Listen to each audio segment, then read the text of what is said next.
Recording.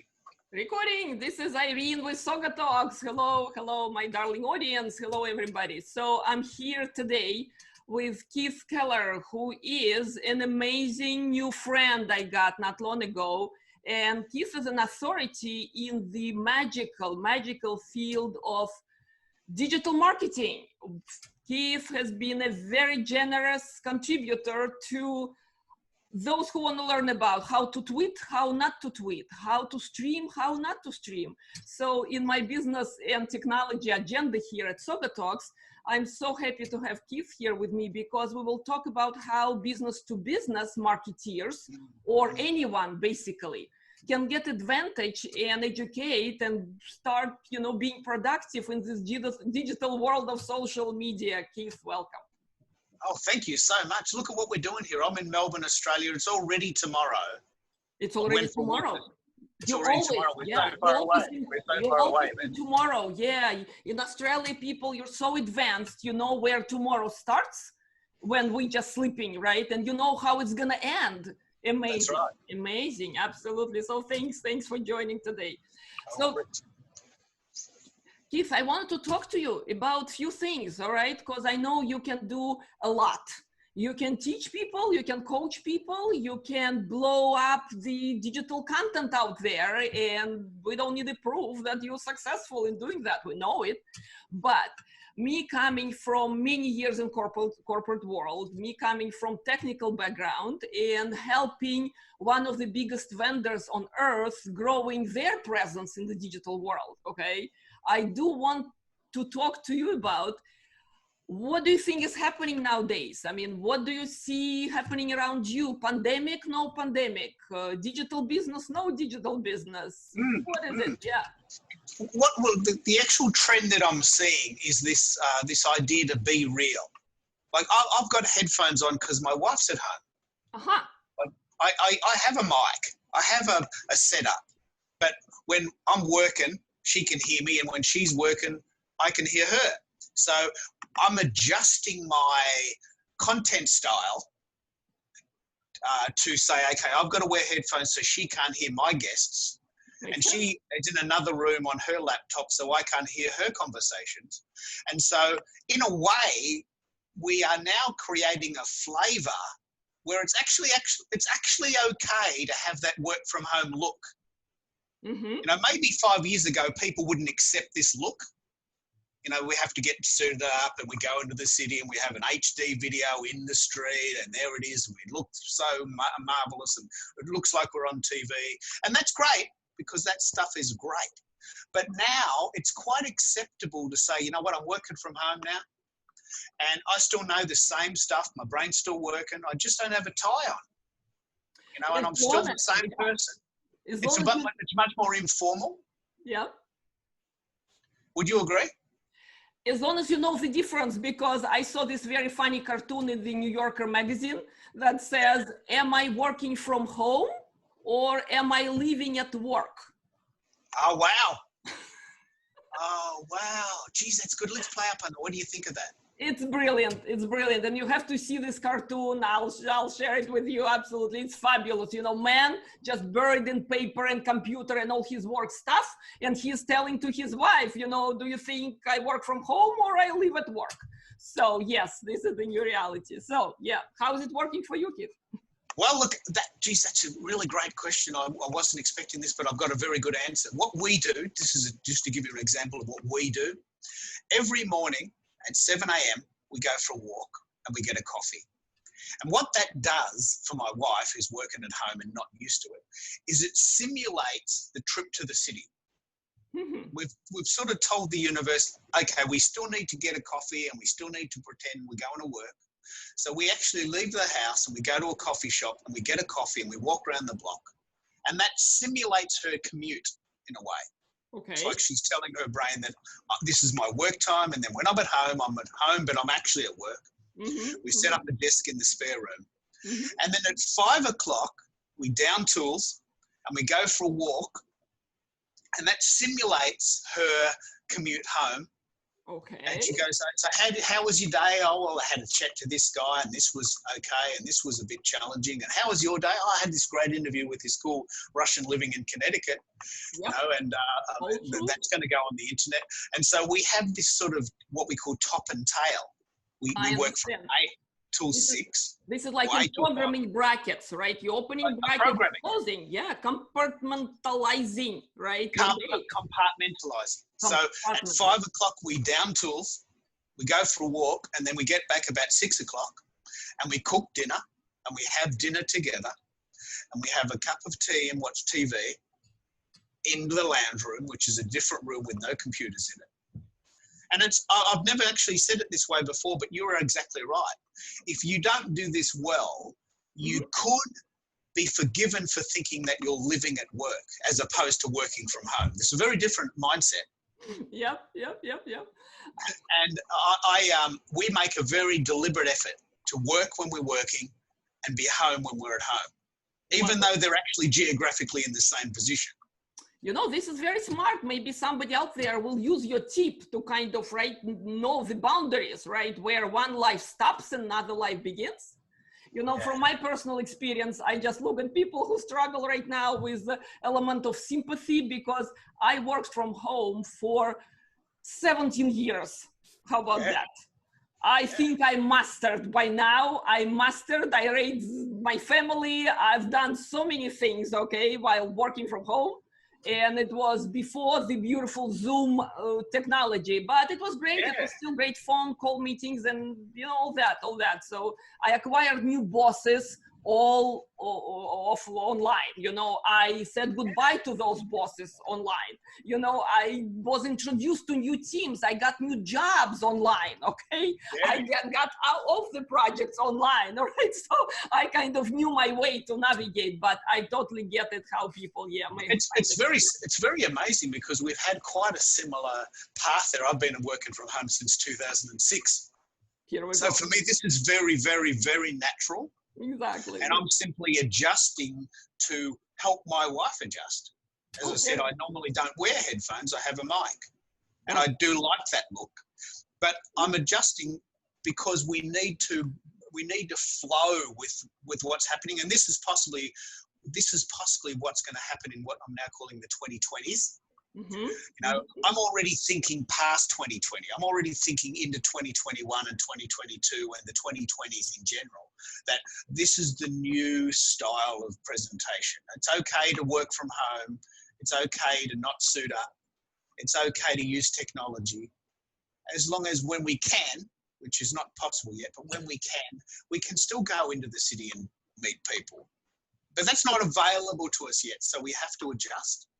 Or just go to your coffee shop, right? Go to your neighborhood coffee shop and imagine that you're in a city, okay? That works because we're human, we adapt. Don't you think? That's right, we have to adapt. And I think that's possibly the big story with the B2B market. Like several of my wife's friends and colleagues are having trouble with the idea that the sales environment has been very much about get in the car, drive to the client, shake your hand, take you out for a coffee or a whiskey, go out for lunch, smooth the client, play golf, you know, do that sort of in-person networking at night, work the room as we call it. And now we've got to say, well, look, I can't drive to the place because I'm not allowed to see them. I can't be nearby.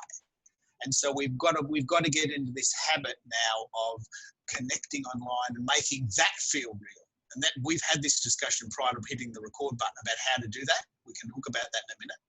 You know, so I am a person, and by me talking, you can hear that I'm real. And that's not it's in no way less real than if I drove to your house and took you out for dinner.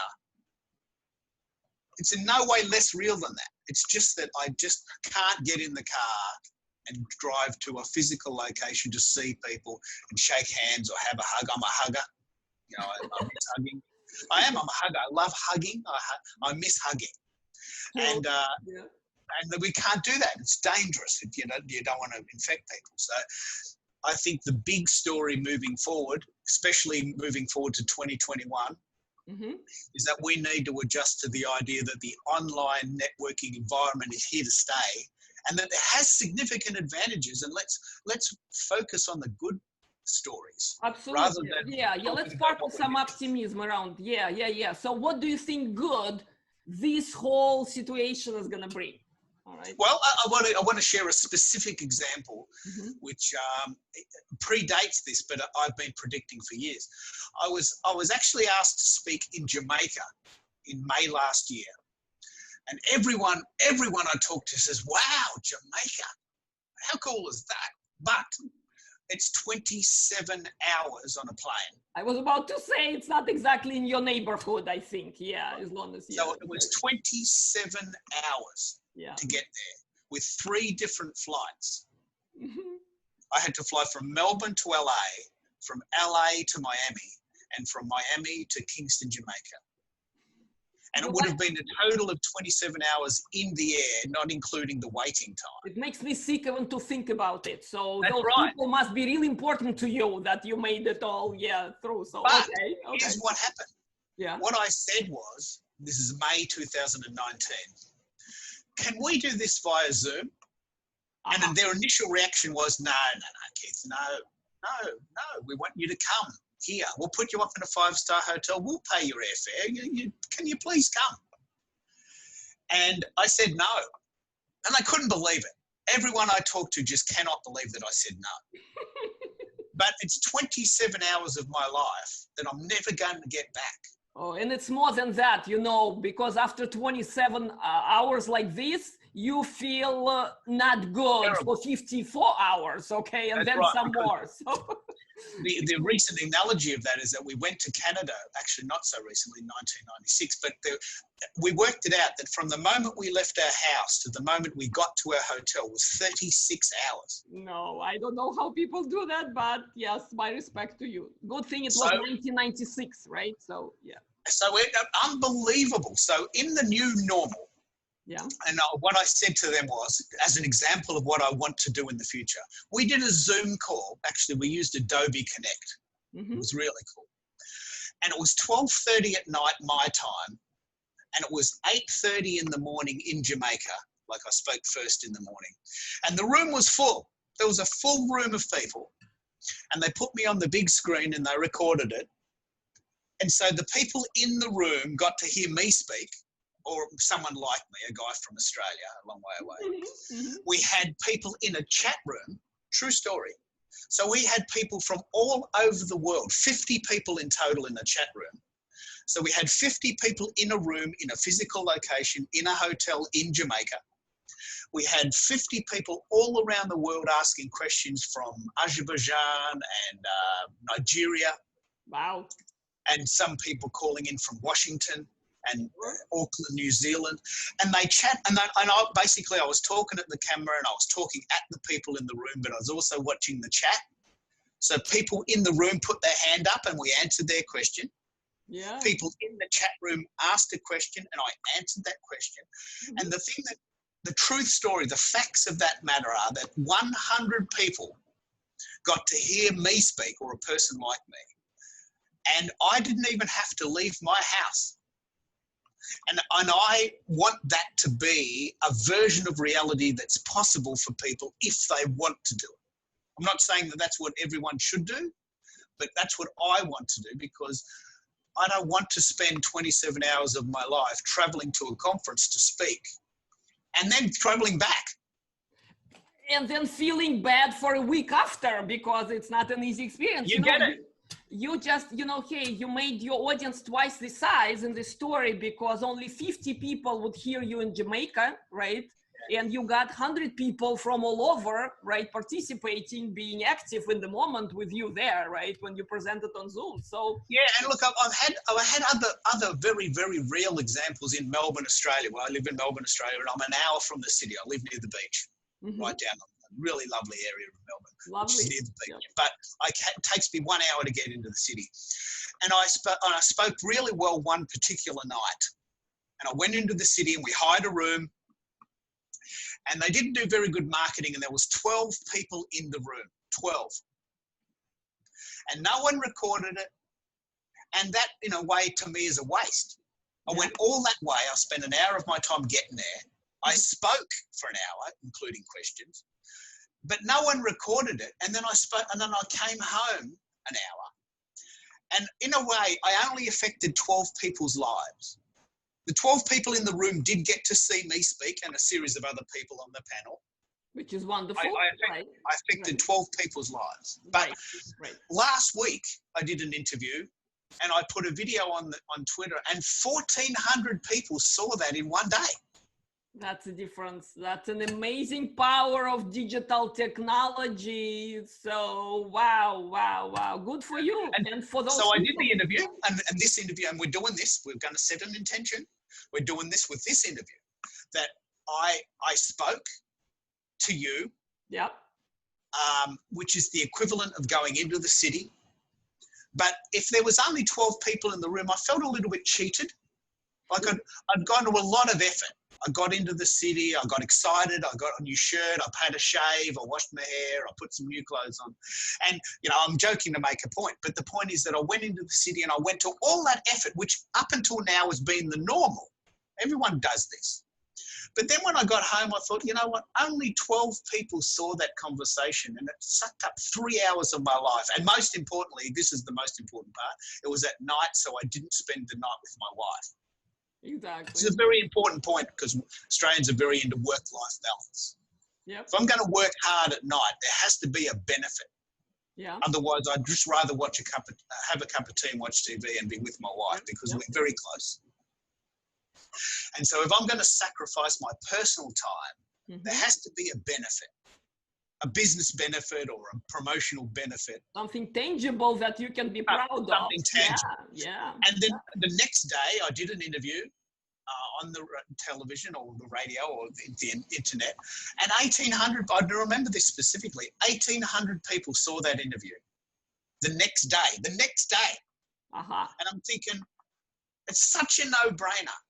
You know, what is that? 12 into 6, that's about like 1,500 times more people saw it. You know, it's let me stop you right here. Let's make a big point, okay? Because every business, every entrepreneur I'm speaking to now, right? They want this exposure, and everybody's hurting because events are no longer available, right? To go meet your clients. So this story that you're telling me now, right? And I want to hit the post button, virtual post button, saying entrepreneurs, any corporate marketeers, anyone who have business, right? Who running and who want to audience to hear them, right? Listen to this wise person, because wise person over here lived through that frustration of not being able to travel 4,500 hours one way and deliver this to 10 people in the universe. Okay, you felt sad at the moment, right? But let's bring some beautiful future over here for everyone, saying that with minimal technology, right? Everyone who has something to say, I'm not saying they're gonna be as good as you are, but everyone who has this urge to talk to this world can do now. Can you please, continue that point? Well, let's play up on this, because the new version of the 2020s is what's been loosely called live streaming. And basically what that means is, instead of pre-recording this video in a safe environment where you've got the right lighting and everything's right and the sound's good and I look good and the sun is shining and it's safe, but vanilla, because those two things go together, right? Vanilla and safe. The idea of live streaming, which is, let's push record and say whatever happens. Let's just see what happens. Ooh, geez, that's scary. But because it's scary, but because it's dangerous, it's exciting. And because it's exciting, people want to watch it. Exactly. And people will be there communicating with you, interacting, right? Sending nasty remarks, and you will have to manage it and reply and see what they're saying and, hey, put yourself out there, right? That makes you a little more vulnerable. That's right. So I want to play up on this, because the people that have the courage to do this will win. And I'll give you a really good example. In April this year, a friend of mine, Doyle, who I want to have on your show, and I decided that we don't know how to do this yet. This is actually very much my style. This is actually my very personal brand. I do things as I go. Okay. You know, a lot of people have to know how to do it, and then once they know, then they'll tell you. And that actually makes a lot of sense. But the way I do it is I learn as I go, and I'm teaching you as I learn it. Okay. That's my style in the world. Beautiful. So on the first week of April, Doyle and I started a show called Live Streaming Decoded, because we've heard this story that live streaming is a thing and that it's popular and that's the trend. So we thought, well, why don't we try it? I've never done it before. Let's try it. So we started with a site called B Live, BeLive.tv, which works on YouTube and Twitter, Facebook, YouTube and Facebook. And we started there, and we got it right, and we did the show side by side like you're watching TV. And it was okay. And then we started a second show, and we did StreamYard. And StreamYard can have 6 guests, and it can send it to 6 places: Facebook, Twitter, LinkedIn, Twitch, YouTube, Periscope. And then we thought, actually, this is fun. We're trying new sites. We've never done it. So we're very honest. You know, we tell you as it is. If it works, we tell you. If it doesn't, we tell you. And you see it. Yeah, totally. And initially, not many people were watching because they didn't know. They did not know. And then eventually people say, hey, this show that's on every week, and that's the point, it was on every week, 11 o'clock in the morning, Melbourne time, 9 o'clock Eastern time. Every week people are going, hey, this show is on. And Keith and Doyle are trying these sites. And I keep trying these. I want to try these sites too, but I don't have the courage to try it myself.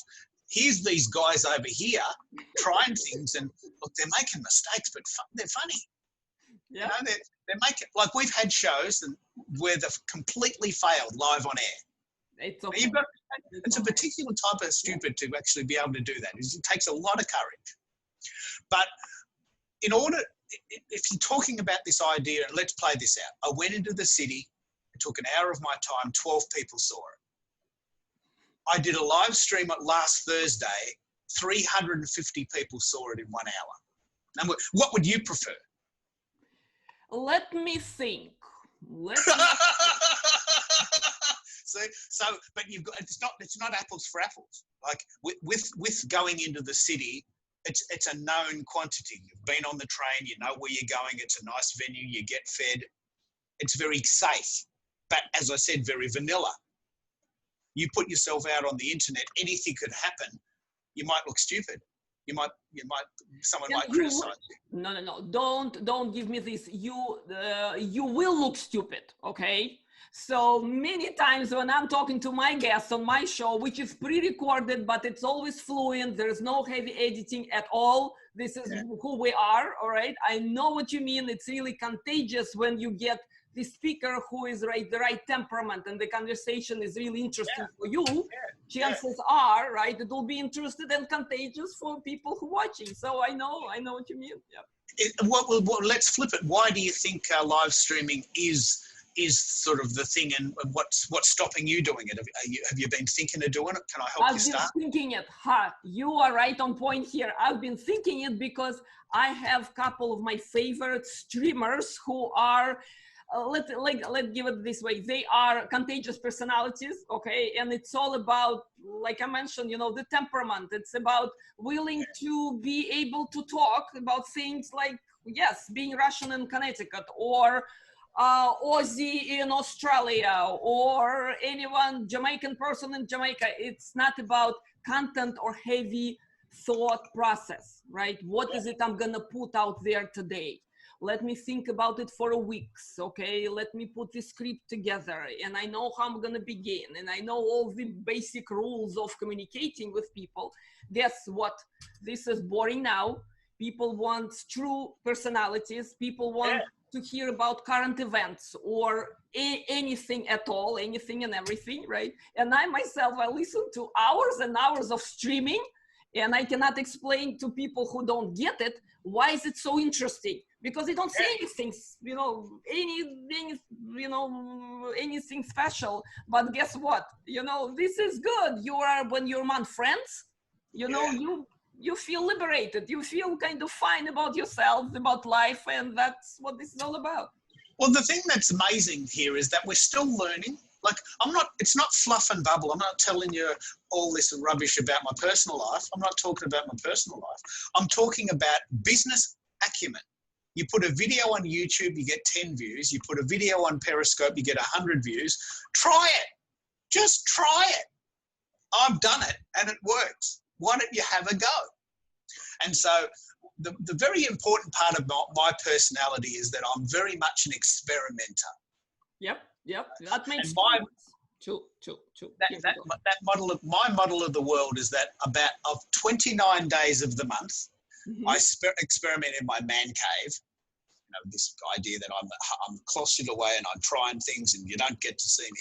And then when I speak, the reason why I'm so passionate when I speak is that I'm trying things. These are real stories that I have been involved in myself.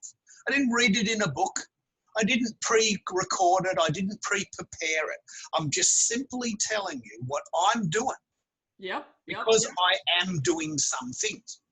And I'm not just the reason I say this very passionately is that I've been involved, and I'm sure you know people like this, I've been involved in several affiliate marketing campaigns with friends of mine for them, to help them. And they say, mate, I'm prepared to sell anything as long as they give me a percentage.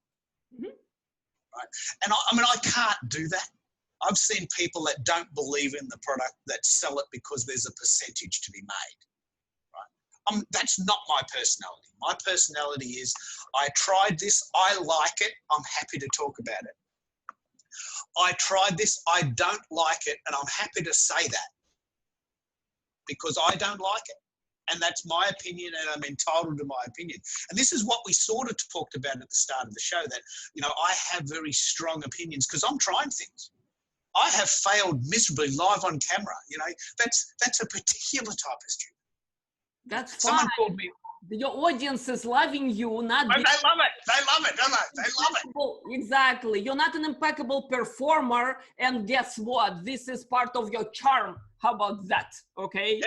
Thank you. Like we all live in. Yes, exactly. There are very wonderful stage productions. We love TV series.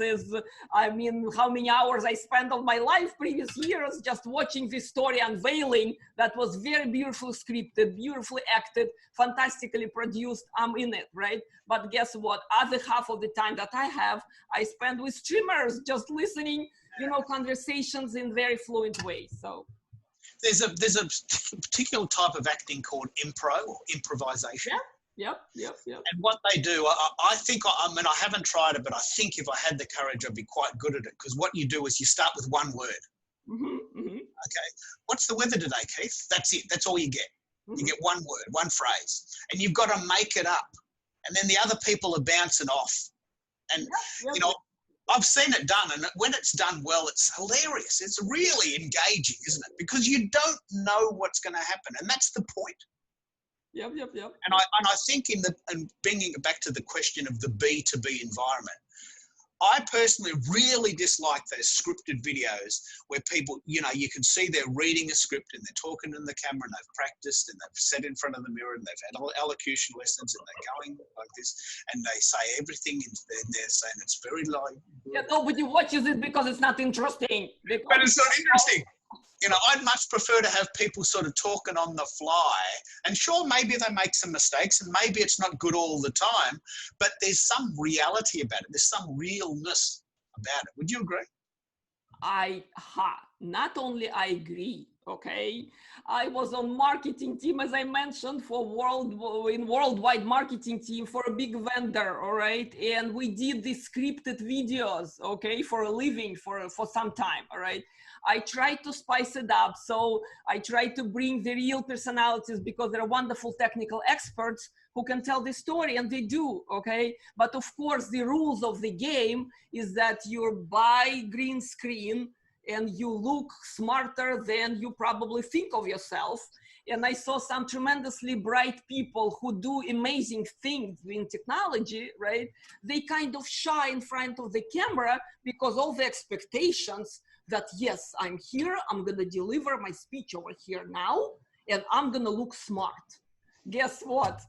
Thanks goodness, okay, there's so many different options now that my next question to you will be, Keith, is about how businesses, large and small, how do you think they should adapt? Because they do have the brand, right? They still have the persona of the business, right? And many of the, of course, now all the corporate guys, they're allowed to bring their own opinions, absolutely, but still, this is still very conservative kind of, you know, if you're a big bank or insurance company, right?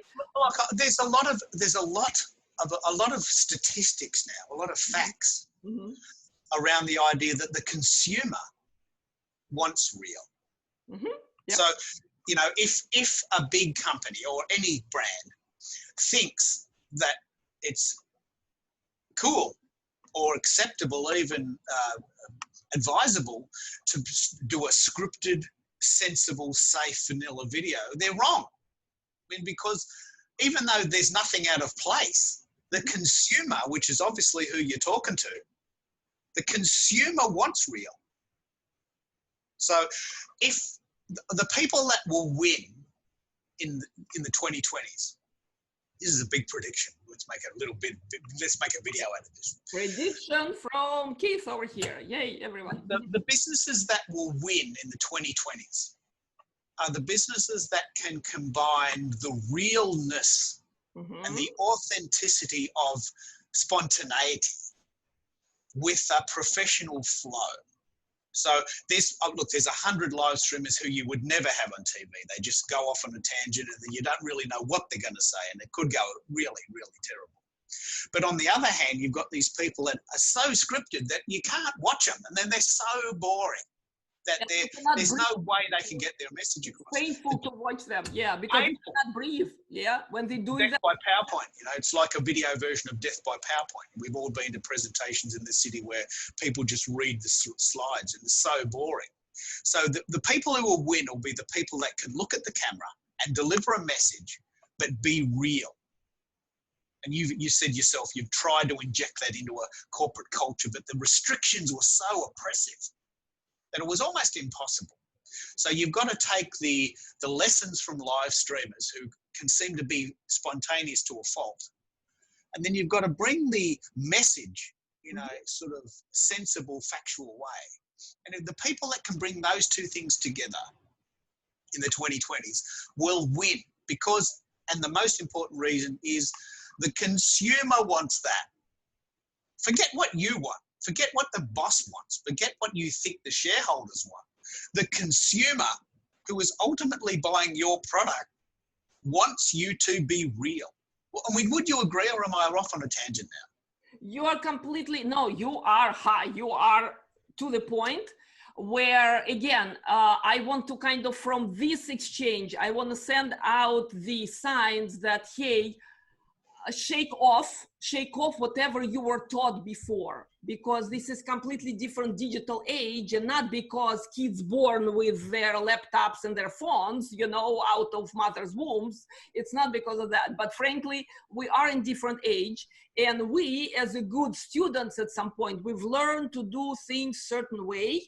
So it's good to know what was there 5 years ago, 10 years ago. I want you to talk to the audience and say, hey, should we throw it away? Should we bring our professionalism, you know, and point of view that we want to share as an esteemed expert, not me, but, you know, someone smarter than me, but at the same time, learn how to talk to real people, because if we all love events, at the real events, right, you don't sit like that on stage. Right? You don't read your script. If you're presenting in the room, you feel this room, right? You navigate the room, right?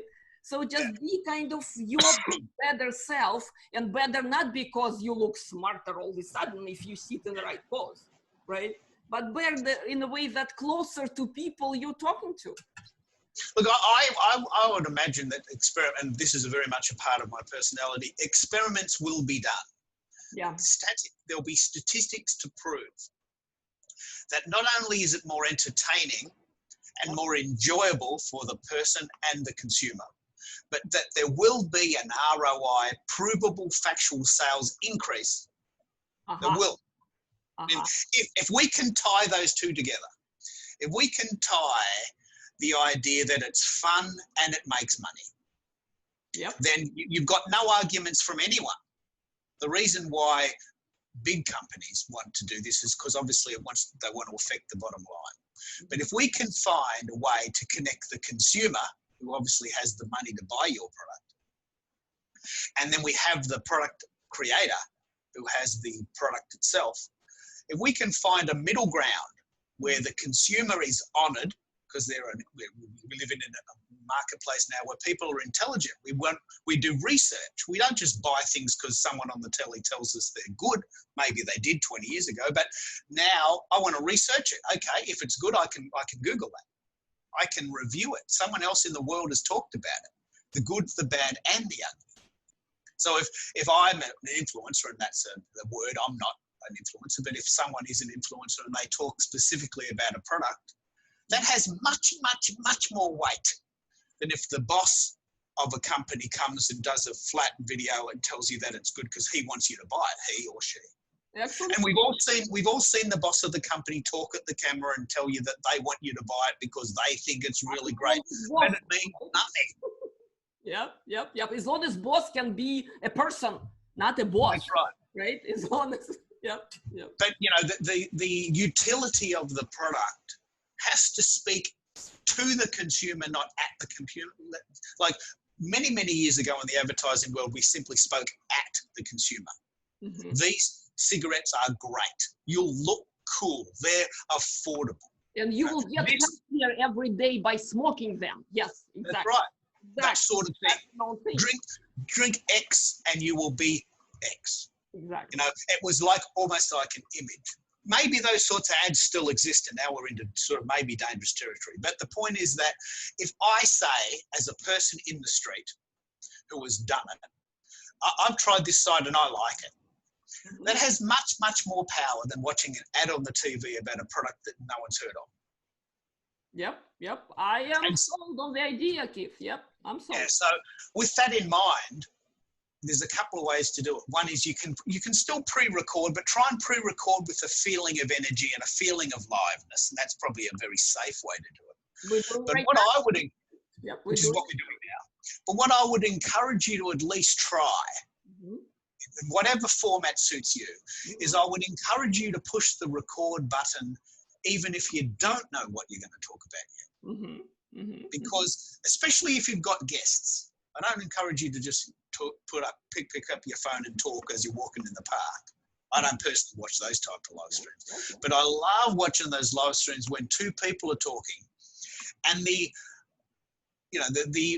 idea that it's winter in Australia and it's cold, and it's summer in Connecticut and it's warm. That's the flavour of today's conversation, and today's conversation is unique to today, and because of that, I'll watch it today. Next week it might be we're coming into spring, and then you're going into fall, and that's a different conversation. And that's why you love watching these streamers, because the conversations are engaging, they're real, they're entertaining, they're human, aren't they? Totally. So what I hear, again, thinking of my business audience out there, right? Just start doing it, right? Don't overthink, right? Because you are a knowledgeable person. If you're thinking about putting your word out there, you already know what you want to say, right? So let's encourage those shy souls out there saying, I'm not good enough, I was never in front of the camera. Right now everyone has their own camera. So what's the kind of last incentive there to, hey guys, the world is your oyster. Look, what I want to do in closing is I want to say, look, I completely honor the fact that this might be scary, so why don't you pre-record first? Because pushing the button is just a technical position. You record, you watch it, you delete it. You record, you watch it, you like it, you send it to YouTube, right? That's just a technical position.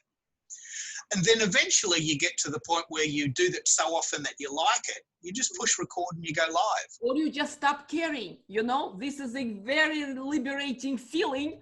You just don't care about if your hair is not perfect, whatever, if the mood you're in is not most talkative that hour, right? But you will be back. The beauty of streaming, what you're describing, Keith, right? That tomorrow or day after you'll be back and your audience will know different you, like on the other day, like what you mentioned, right? Yeah. And is this a trend? Do you think this is do you think I'm on track with this idea of the 2020s? Do you think this is where this idea is going? We're getting more organic, we're getting more real, we're getting more human? This is definitely happening. Okay. Point is who has the, character to recognize it. Okay. Because for so many years, I myself was putting away the idea of YouTube or camera or anything like this, really, right? Finding different excuses, bunch of different reasons, right? So I want, someone who is listening to this, maybe, hopefully, right? If need connect to us, I'm happy to go offline and have a conversation to the person, but saying it's just encouraging those who are already almost there, right? It's definitely a way to talk to people you cannot reach because you're not on the plane anymore, all right? But it's definitely, a way to say something, if you have something to say to this world. Perfect. Yeah, I'm with you. So in closing, I can go on, and my favorite streamers, they've done streams for 6 hours. 6 hours. And I'm around the house, like you mentioned, I can walk outside, I can go in, I can do stuff. I go shopping and I listen, grocery shopping, and I listen to those guys streaming, okay? That's how contagious they are. So all I'm saying is there is small start for everyone out there, right? Internet is big, world is even bigger, meaning that, there is a saying for everyone. So I started this year, actually, okay? Before all the craziness began, I started Zoom interview back in January. Just because I have so many wonderful, smart people who are willing to spend 30 minutes with me, right? But this is pre-recorded. So all I'm saying is I have to push myself a little further. And I think it will be fun. So well, let's set that intention. We've set it now. You can edit this part out if you want, but I have actually set you an intention that we will do a live stream together at some stage in the next 4 to 6 weeks. I'm setting you that scare, and I know your belly's going all over the place. Oh no, it's live. Look at me. No. The thing, this is actually the thing I want to say in closing. This is the actual essence of what I do. Mm-hmm. I want you to try 2 opposite opposing forces. I want you to try pre-recording an interview and putting it on YouTube. And I want you to live stream that exact same interview at a different time and compare the results. Now, you'll be amazed at the results. I went into the city, 12 people saw it. I put an interview on YouTube, 1,400 people saw it. Fact. A very, very strong experiment. Why would I go into the city to get 12 people when I can put something on the internet and get 1,400 people? Fantastic. I want you to do that experiment. YouTube, pre-recorded, live streaming, how many? I have a fantastic person I'm interviewing next Monday, okay? I'm going to offer her this exact idea, and I think she will be up for the game. And if not, I'll find another amazing person, but this is fantastic. Okay. That's brilliant. Let's do that. Let's do that. Let's do that. And I'm very humbled to be invited to your live stream, but I'm there to add value with what I have to add. So we're growing it as we talk. And in a way, that's what life's about. Life's about growing. Totally. It's not vanilla. It's not pre-recorded. It's not known, because life is not known, is it? Like, I don't know what's going to happen tomorrow. I really don't. And in a way, that's what keeps me getting out of bed, because I've got something different to do. Totally. No, this is fantastic. So Keith, amazing. Okay, we're going to keep this going. Yes. Good to talk to you. Perfect. Okay.